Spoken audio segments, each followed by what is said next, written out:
Vihan's Biology. In this class, today we are going to see that how the excretion is going to be takes place in plants. In our previous classes, we learned that how the excretion is going to be takes place in human beings and as well as in other organisms. And especially in this video, we are going to see that how the excretion is going to be takes place in plants. And already you know that like a separate system for excretion, it is not present in plants. Nothing but separate excretion system, it is not going to be present in plants there. Here, plants, they are going to perform different metabolic activities. As a result of that metabolic activities, they may release a different type of waste there. For example, when the plants, they may perform photosynthesis in daytime, automatically oxygen is going to be excreted out. That is nothing but oxygen as a waste substance, it is going to be eliminated out from the plant's body. And when the plants, they are performing respiration, their carbon dioxide and water as excretory substances, they are going to be eliminated out from the plant's body. And like that, and next X amount of water in plant's body, it is going to be eliminated out by the process of transpiration with the help of stomata and as well as lenticels. Through the lenticels and as well as stomata, the excess amount of water is going to be eliminated out from the plant's body by the process of transpiration and as well as by the process of guttation there. Okay, and especially here, plants, they are going to prepare some amount of chemicals. Okay, some amount of poisonous substances, and also they are going to store in their bodies, especially in different parts of their bodies, they are going to store. And especially the solid substances which are going to be stored in the fruits of that plants, they are called as raphides. What they are called as raphides there.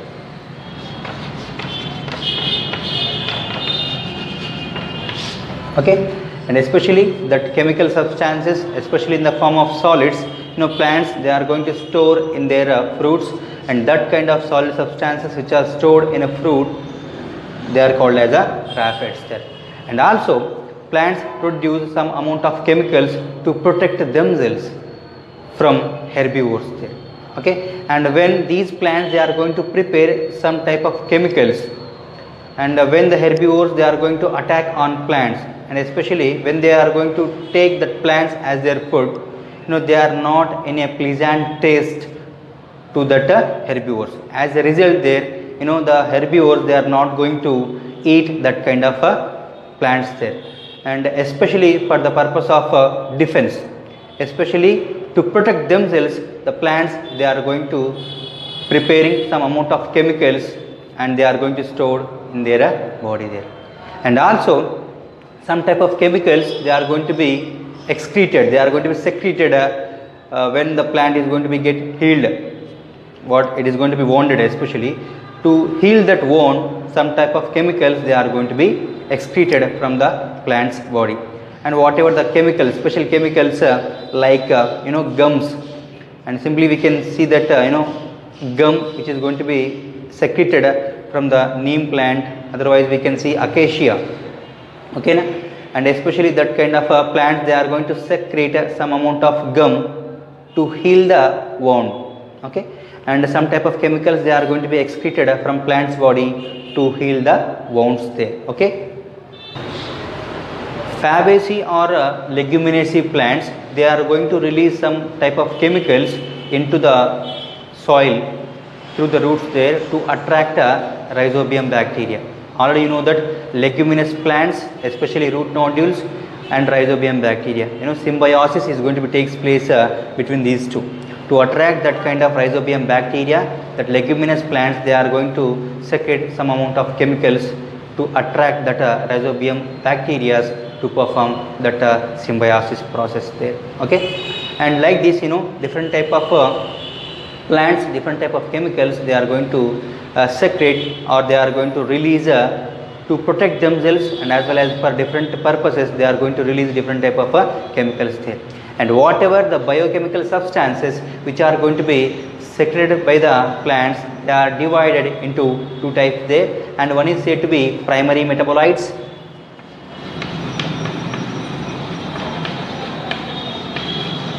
and we have secondary metabolites.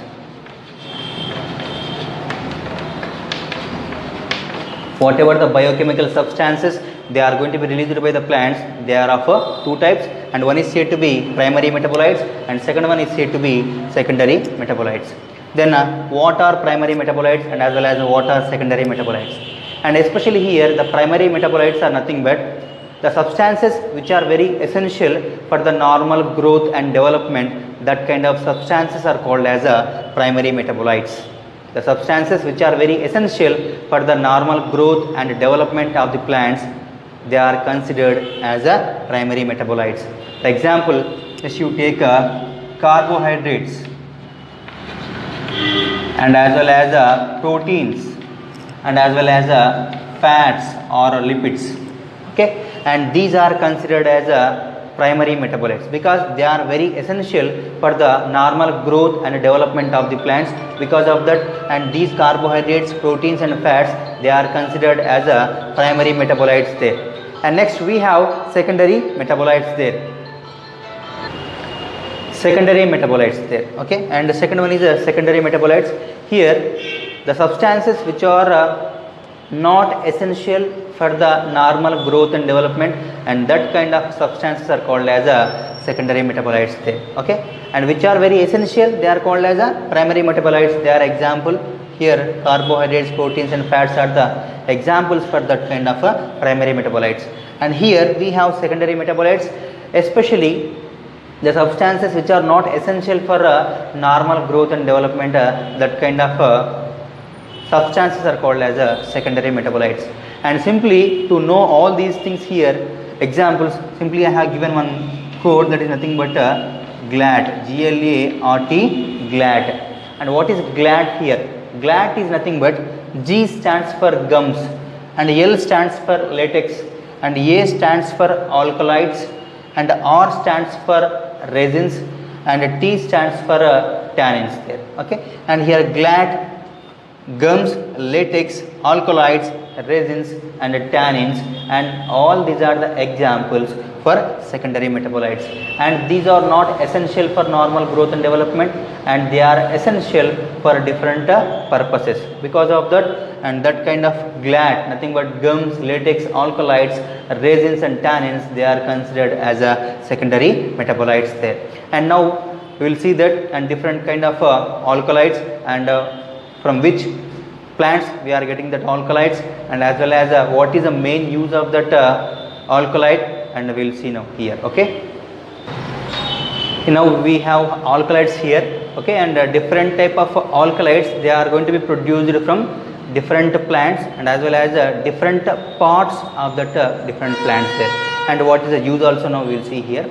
And first of all we are having quinine here, okay. Quinine, it is from Cinchona officinalis plant there, and from the bark of that plant it is going to be produced quinine, okay. The alkaloid name is quinine. It is produced from bark of the Cinchona officinalis plant. And what is the use of that quinine means it is used as a anti-malarial drug there. It is used as a anti-malarial drug there. And next we have nicotine, and especially nicotine, it is from Nicotiana tobacco, okay. There is nothing but tobacco plant there, especially from tobacco plant we are getting that nicotine there, and especially from the leaves of that nicotine plant we are getting that nicotine. And what is the main use of that nicotine means that is it is used as a insecticide there. And next we have morphine and cocaine, morphine and cocaine, and these two alkaloids we are getting from Papaver somniferum, okay. The name of that plant is Papaver somniferum. Simply it is also called as opium plant. From that opium plant we are getting these two, what, morphine and as well as cocaine alkaloids there. And from especially fruit of that plant we are getting this kind of morphine and cocaine alkaloids there. And what is the main use of that morphine and cocaine means it is going to be used as a painkiller there.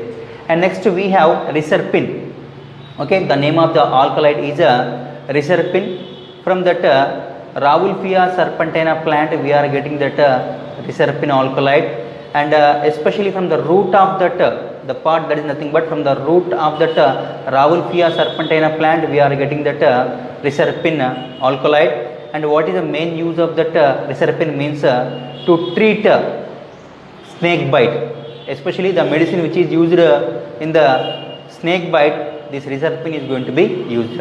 And next we have caffeine, and caffeine, it is from Caffeia arabica plant, especially from seeds we are going to get that caffeine, and especially it is used as a central nervous system stimulant, that is nothing but brain activator. And when we are going to drink coffee, automatically we are going to be activated, that is nothing but somewhat activation is going to takes place, and especially brain is going to be activated. Because of that caffeine, it is going to be used as a central nervous system stimulant. And next we have nimbin. Okay, nimbin, it is coming from the Indian medicinal doctor, that is nothing but Azadirachta indica. Okay, from seeds and as well as the bark and the leaves, all parts of that neem plant, this type of nimbin we may get there. And what is the use of that nimbin alkaloid means mainly it is used as a antiseptic there.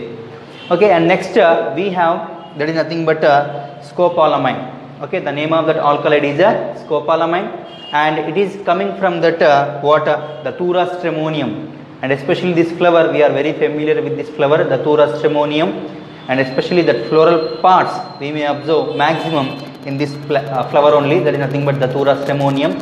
And that scopolamine we are getting from that the Thura stramonium, and mainly from fruits and the flower of that the Thura stramonium we are getting this type of scopolamine.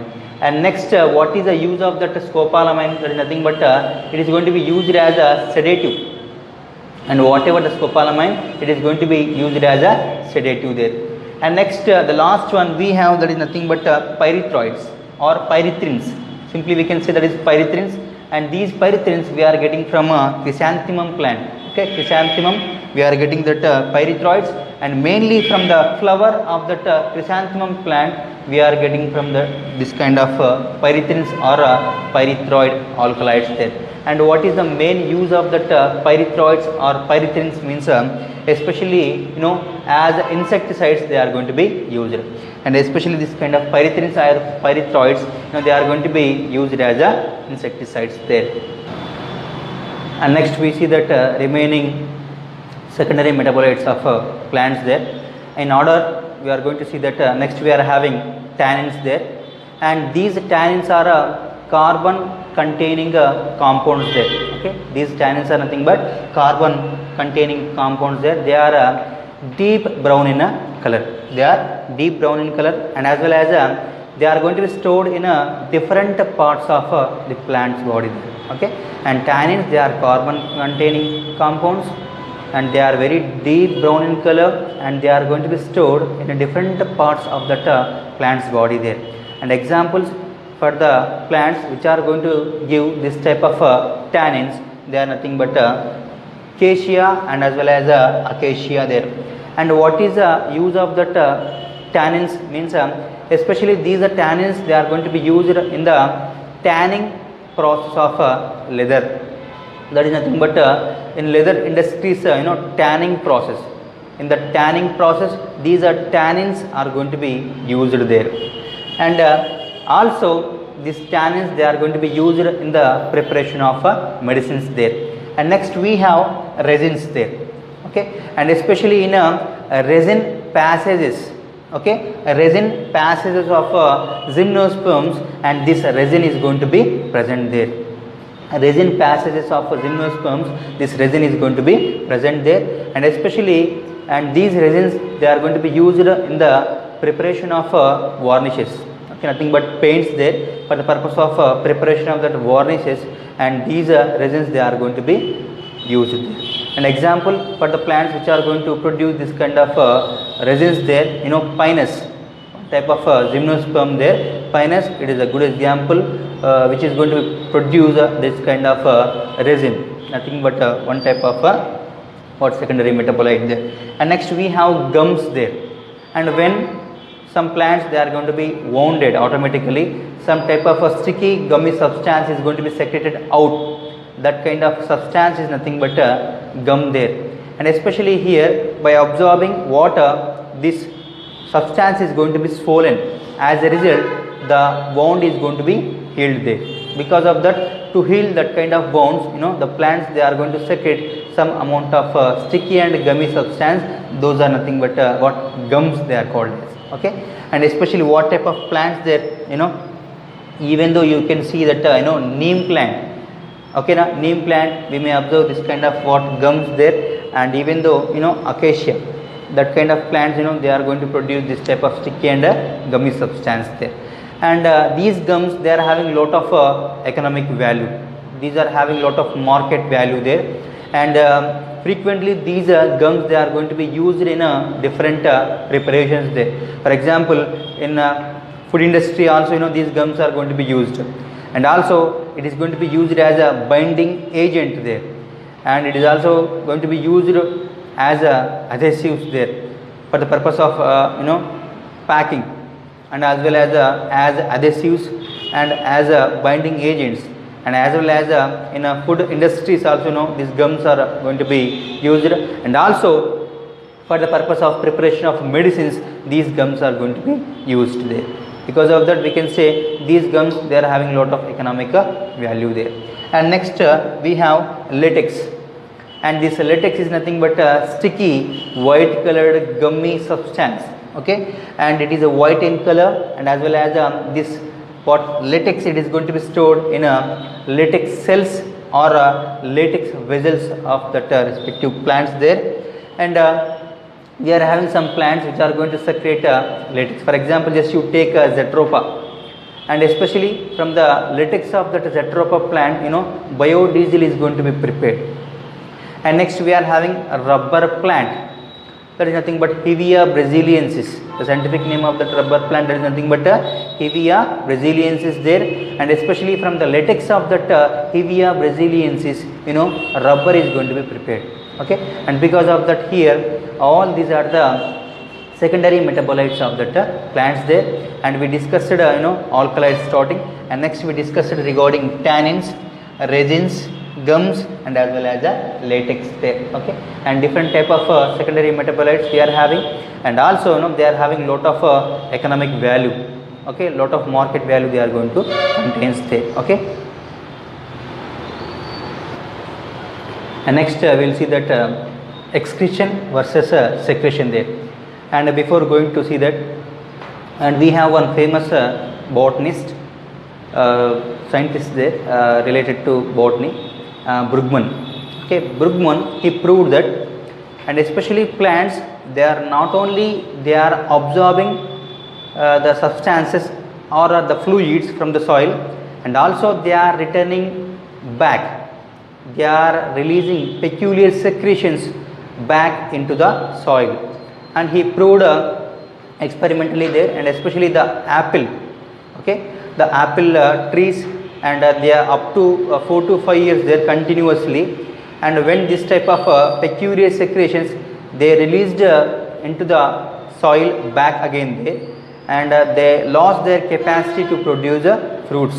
And this is the experimental proof given by the Brugman. What he stated, nothing but plants always they are not taking the secretions or whatever the fluid which are present in the soil, and also they are releasing back, they are giving back their peculiar secretions into soil there. And this is the experimental proof of what we are having, that scientist Brugman there. And next we have regarding this what excretion versus secretion here. Okay, in nature, and these two terms they are considered as a same, they are having the same importance in that nature there. And here excretion is nothing but the removal of the waste from the body of the living being.